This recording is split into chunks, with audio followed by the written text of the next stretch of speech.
جو لوگ اپنا مال اللہ کی راہ میں خرچ کرتے ہیں ان کے مال کی مثال اس دانے کی سی ہے جس سے 7 بالیں اگیں اور ہر ایک بال میں 100 دانے ہوں، اور اللہ جس کے اجر کو چاہتا ہے اور زیادہ کرتا ہے، اور اللہ کشائش والا ہے، سب کچھ جاننے والا ہے۔ جو لوگ اپنا مال اللہ کے راستے میں صرف کرتے ہیں پھر اس کے بعد نہ اس خرچ کا کسی پر احسان رکھتے ہیں اور نہ کسی کو تکلیف دیتے ہیں، ان کا صلہ ان کے پروردگار کے پاس تیار ہے، اور قیامت کے روز نہ ان کو کچھ خوف ہوگا اور نہ وہ غمگین ہوں گے۔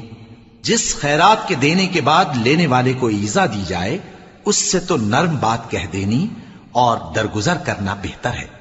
اور اللہ بے نیاز ہے، بردبار ہے۔ مومنوں، اپنے صدقات و خیرات احسان رکھنے اور ایذا دینے سے اس شخص کی طرح برباد نہ کر دینا جو لوگوں کو دکھاوے کے لیے مال خرچ کرتا ہے۔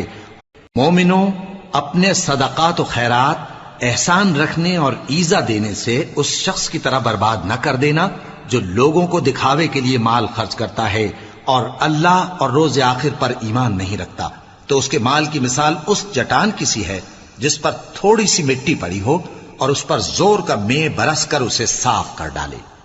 اسی طرح یہ ریاکار لوگ اپنے اعمال کا کچھ بھی صلہ حاصل نہیں کر سکیں گے، اور اللہ ایسے ناشکروں کو ہدایت نہیں دیا کرتا۔ اور جو لوگ اللہ کی خوشنودی حاصل کرنے کے لیے اور خلوص نیت سے اپنا مال خرچ کرتے ہیں ان کی مثال ایک باغ کی سی ہے جو اونچی جگہ پر واقع ہو، جب اس پر زور کا مے پڑے تو دگنا پھل لائے، پھر اگر مے نہ بھی پڑے تو خیر پھوار ہی سہی، اور اللہ تمہارے کاموں کو دیکھ رہا ہے۔